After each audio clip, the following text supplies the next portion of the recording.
My guest today is Lindsay Maffram from Health and Human Services, and she is the director, and she's here to talk with us about what's going on in Yamhill County and when we're going to be out of the woods. So I really appreciate you taking the time. I know you've been extremely busy with what's going on right now. Yes, indeed. Well, I'm happy to be here. Thank you. Are you obviously busier than normal?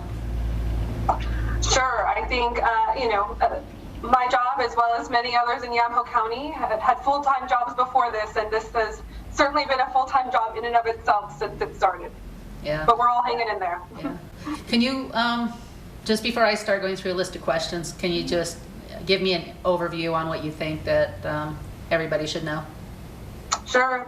So thus far in Yamhill County, we've had 50 cases. They have been largely contained in our biggest cities, McMinnville and Newburgh, although we have seen some cases in some of our smaller cities as well.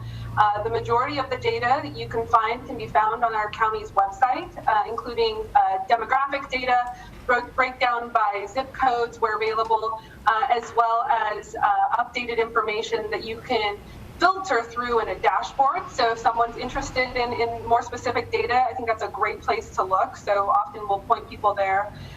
We just now submitted our own plan and request to move into phase 1 of reopening, which was done yesterday, and we anticipate hearing back anytime to see if that approval has been made. And if so, we could reopen in terms of phase 1 as early as May 15th, but are waiting to hear back from the governor's office and the Oregon Health Authority to find out if that is in fact the case. Okay. So that means you're feeling pretty good about things? I'm feeling good about where Yamhill County is in general, absolutely. I think there's still concern around what may happen as more and more people are out and about, as more and more people are making contact and moving about.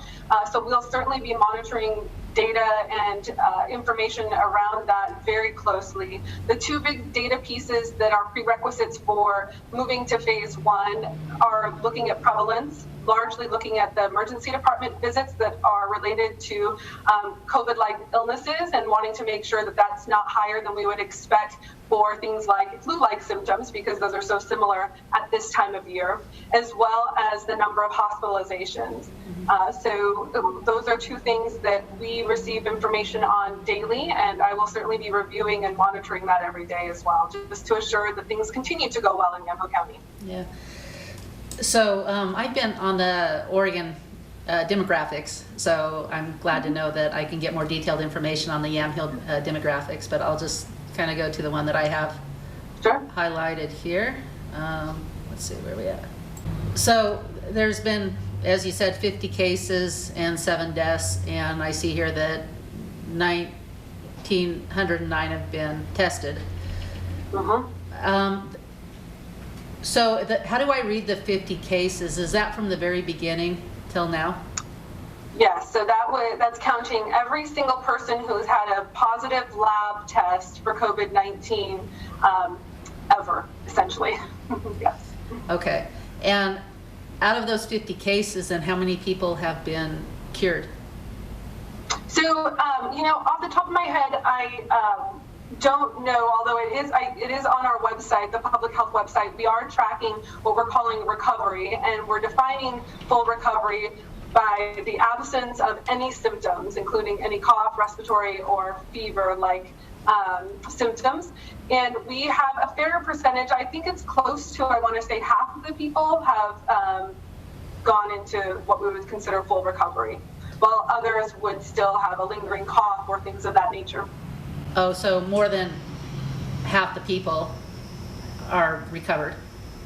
Okay. I would say, I think it's roughly half of the individuals of those 50, of course, minus the unfortunate individuals who have passed away. Yeah. Okay. So we're looking at probably, as far as 24 or less people.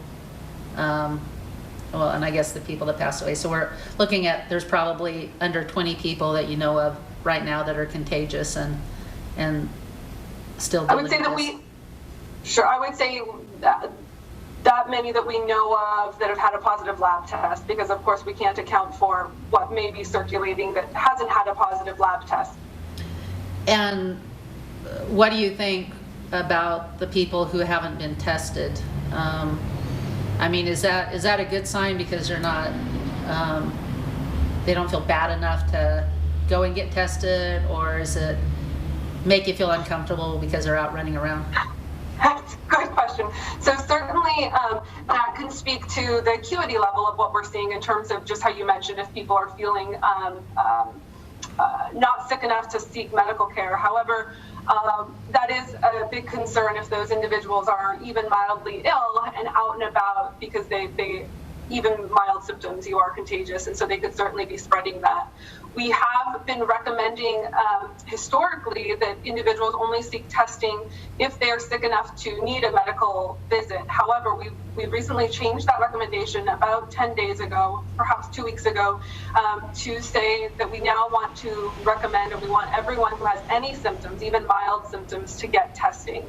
That change largely came about because we were able to increase the testing capacity within our own healthcare system as well as at public health. So before, when we had to restrict testing, we really wanted to make sure that those people who were really sick were able to get tests. And now that we have more tests available for people, we are recommending that anyone with mild symptoms even get tested.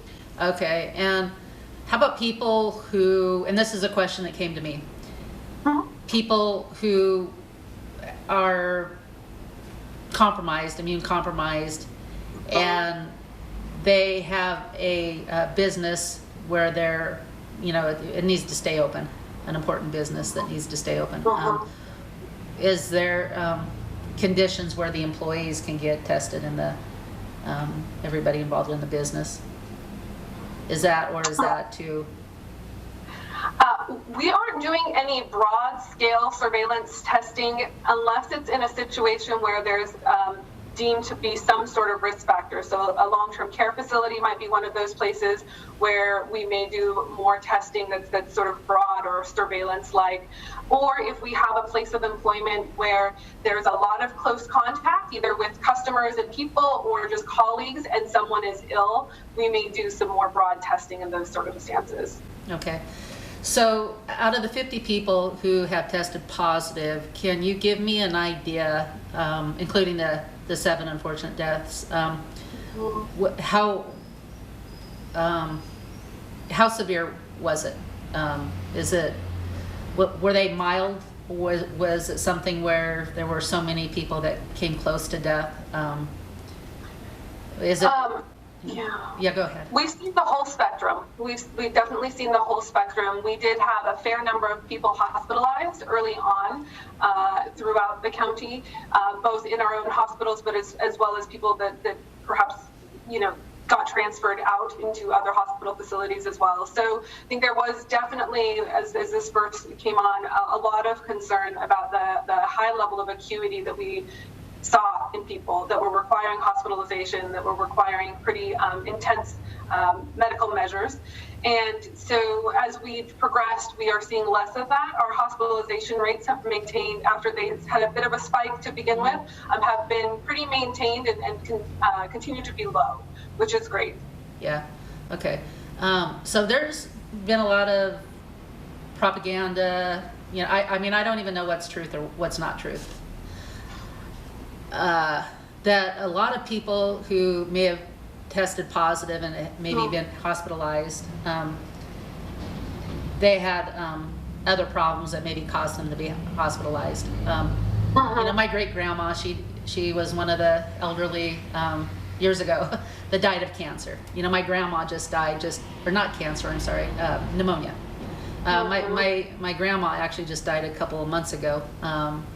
And had she maybe been in one of the senior homes, they might have thought she had COVID-19, but she didn't. She just died naturally. So at an old age. What's truth and what's fiction from what you observed? Yeah, so I'll speak first to what I know about Yamhill County, and then we can sort of move beyond that. So all of the individuals that we have seen in Yamhill County who have died did have underlying medical conditions, which we know puts people at far greater risk of having bad outcomes, whether that's just a really need of intense medical treatment or in the worst case scenario, death, certainly. However, every one of those cases, including the people that were hospitalized and including the individuals who did die, their death was recorded because of a cause of death was related to respiratory symptoms. So certainly those underlying health conditions make you more prone to getting ill initially and can certainly make the outcomes worse. We see that in the data very clearly. But had the person not contracted COVID-19, I can't say with certainty that they would not have passed away, but their symptoms of which they died from were related to symptoms of COVID-19. Okay. I'm sorry. So the information I'm getting from the state is indicating that it's the same statewide as well. Okay. I'm just really familiar with the cases in Yamhill County, so can speak more in detail about those. Okay. So the 7 that died might have died anyway, you're saying? It's possible that they would have died had it not been COVID-19? I just don't have a crystal ball. I can't say what would happen to anyone, but there's the reasons that they died were related to symptoms that they had related to COVID-19. So COVID symptoms were what contributed to their death. Yeah, okay. So, overall, nobody's really going to know, I would say, if COVID caused, this many deaths or if it was less than that and where we're at that way. I feel comfortable saying that all of the ones that I'm aware of died because of COVID. And I think that there are people who make the argument that this person was this age or this age and that makes a difference. And certainly that might change the context a bit. But if you are someone who lost their parents or their grandma a year or two earlier than perhaps would have been if they didn't have COVID-19, it's still pretty tragic. Right, yeah, no, I wouldn't minimize that pain whatsoever. The social distancing, how much has that helped? It appears that it's helped tremendously. I think the last estimations I saw were that we prevented 70,000 cases. We know COVID-19 is that Oregon or is that Yamhill County? Oregon. Okay. Oregon, yeah. Yes, that would be tremendous. And Yamhill County certainly have 107,000 people. Yeah. So what we know and what is believed to be the case with this virus, and of course we're learning new things every single day, is that it's spread through droplets. It's spread through droplets versus something that's aerosolized, which is really an important distinction because it changes the way that we approach managing the situation. Something that is aerosolized is something like the measles, where someone can be in a public space and leave that space, and that lingers in the air for hours, versus something that you really have to come in contact with an actual droplet, like COVID. So it is still appears to be very easily transmitted from person to person, but it is different in that it's droplet precautions, and that's why we keep telling folks the 6 feet rule is really important because those droplets are a lot harder to get on you if you're 6 feet away from individuals. And then good hand washing, because the other way that people contract this very easily is if someone who touches their nose or their mouth or coughs and then touches something, another person touches it and then eats, that you're just ingested the virus. And so really the 6 feet and good hand washing are 2 of the very best things that you could do to protect yourself right now. Okay. What if you're in the store and you're keeping that 6 feet distance and you're in line and somebody kind of coughs a little bit, and then they move forward, and then you move in their space. Sure. What's the risk of that? I would say if the person is ill, certainly there is risk, and if stuff came out of their mouth or their nose, there is that risk. Generally, it begins to settle rather quickly, but I don't think we have a specific time period of when that would be. The way that we use our contact tracing and how we define who has been in contact is anyone who has either been directly coughed or sneezed on, so if you're standing there and someone does that, or someone who's been within 6 feet for over 15 minutes. That's sort of our cutoff of how we define what we would consider a potential case, and that's when we would begin contacting those people who meet those parameters to let them know that there's a chance they've been exposed and provide any guidance to them. Mm-hmm. I've been hearing different things about masks, that if you have it, it'll keep it from spreading if you have to cough, versus that if you wear a mask, you're not really going to be, prevent getting it if you're around somebody. What's the truth on masks? Yeah, so I break down masks into 3 categories. And so one is, face coverings or cloth masks. So those would be the homemade masks or bandanas or things just that people have put around their face. And those can be helpful in preventing spread from one person to another. So those don't protect the person who's wearing them. But what it can do is it can protect the person who's around the person wearing them. So theoretically, if everyone is wearing one, we're all protecting one another, because it's preventing the person wearing it from coughing germs out or getting germs out. The other 2 types of masks are really more in the medical category. One is called either often procedural or surgical masks. They're used interchangeably. Those are generally used for droplet precautions. So if you're doing something that's sort of moderate risk, providing some health care to an individual, things like that. And those do provide protection both for people around the wearer, like the cloth masks and face coverings, but they do offer a level of protection for the wearer as well. And the third mask is called an N95 mask. Those are the ones that people have been hearing about in the media a lot around getting to medical staff and people caring for individuals who have COVID-19 or symptoms. And those masks provide a very tight seal around the wearer's face, and they have a certain filtration system in there that keeps particulate matter and things out of a certain size. That's where the 95 comes in, is that's the size that it keeps out. And those we are recommending be worn by people who are providing direct care to anyone with COVID-19 and to our EMS and first responders, because they often are providing, doing procedures that can create aerosol. So CPR or intubating or things like that can produce aerosolation of the virus, and so we want them protected with the N95s. Okay. There's a lot of people that are nervous to go see a doctor, go in the hospital, for just typical stuff. We might go, to an emergency room to get something checked out if we're concerned. But a lot of people aren't going. What's the risk in going into a hospital with possibly people going into hospitals? There's not that many cases here, so maybe it's a lot safer than in other areas. Yeah. Well, what I've seen of our current medical system, a lot of our clinics as well as our hospital providers, is doing a really wonderful job of putting some safety measures and precautions in place right up front. So if you've gone into a hospital or a clinic recently, most of them have someone checking people at the door. They're providing face coverings if needed. I know our local hospital in McMinnville, and I believe the Newburgh one as well, is doing temperature checks and things like that, just to be on the safe side. I know that most of our healthcare providers have said that they are wanting people to come in for their regular checkups, that it's okay. I myself have had to take my daughter into her primary care provider office recently, and it was just fine. Most of the clinics are keeping ill individuals separated from well individuals, which was a nice way to sort of try to mitigate against any of those things. So overall, I think I would encourage people to call their own practice and just find out what sort of measures they've put in place. And by and large, the ones that I'm aware of have done a nice job of creating a safe place for people to continue to get needed services. Okay, as far as you know, nobody has gone to the doctor and gotten sick that way?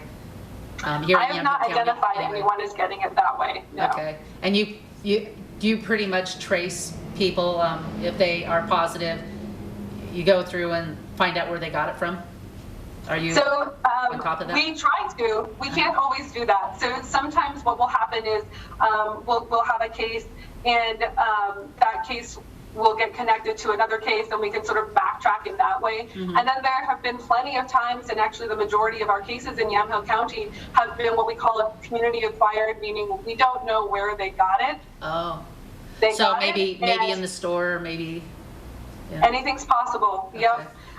So in those cases, we still do contact tracing. We have a thorough interview that we do with the individual who had the positive test result, and then begin to make contact with anyone that's been identified through that process. Do you know how this is affecting the economy, or is that something that you don't really pay attention to with your job?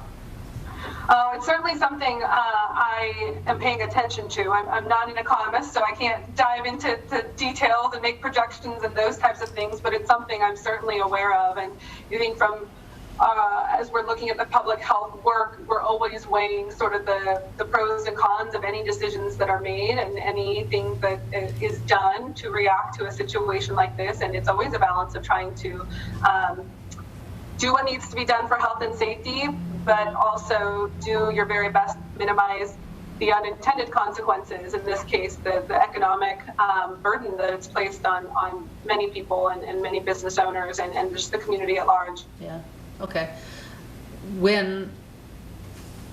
Right now I have noticed when I go online and check, it's, maybe 2 or 3 people contacted in our county each week, roughly. I don't know if that's what you came up with, but if it jumps to, let's say, 10 a week, then is phase 1, are we gonna revert back to before phase 1? Is that what you're looking at? I don't believe so. So we're certainly going to be watching our case numbers. I actually would anticipate that as we continue to do more and more testing, we will continue to see those numbers grow. And that's to be anticipated. In addition to the testing that's happening locally in our community, there have been several studies that have been launched and that are looking for volunteers, and they'll be seeking volunteers in the Yamhill County area too to do surveillance testing and things like that. So, that's all going to increase the number of cases. But I think the most important pieces that we're looking at from a public health standpoint and where we would be concerned that our phase 1 reopening is not going well is if we begin to see an increase in emergency department use related to COVID-like symptoms or an increase in hospitalizations. Okay. Those are the big things that we're monitoring, because we want to make sure that we are not overwhelming our healthcare system, which is part of what we all set out to do here with this social distancing. And we also want to make sure that we are watching closely the acuity of what's happening in our community, meaning by that I mean how sick people are getting. That's another important piece for us to be very aware of.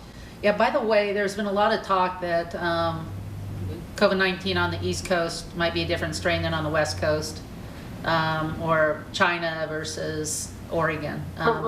Do we have a less harmful strain? Everything that I've seen has indicated that it's the same strain. I mean, they're looking at the same, they're pulling the same information out genetically from the tests and things like that. So all indicators that I've had have been that it's the same. Okay. So anything else you want to say? I'm sure that there's probably a lot more questions people have, but we have a limited time too, so. Sure. Just want to say, I appreciate the opportunity to come and talk with you. I am always available for questions from community members, and most people can connect with me via email, and I'm happy to answer questions that way. Our public health website is a great place to get more information. And I think just reminding people that as vigilant as we can be moving through these phases, that's just going to get us through this even faster. And so it's yes, we're going to be reopening and moving to these different phases, but let's continue to follow guidance, continue practicing social distancing or physical distancing, and just good hand washing. Hope we answered a lot of your questions, or she answered a lot of your questions, and of course, wear masks as needed, wash your hands, social distancing. Anyway, just be healthy and safe out there. Thanks for tuning in. Have a good week. Bye-bye.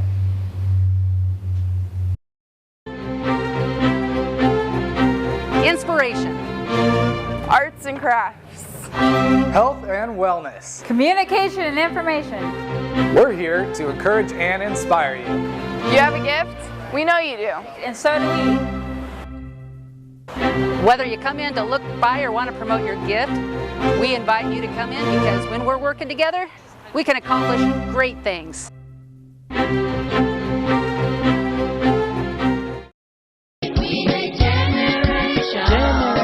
There was a very cold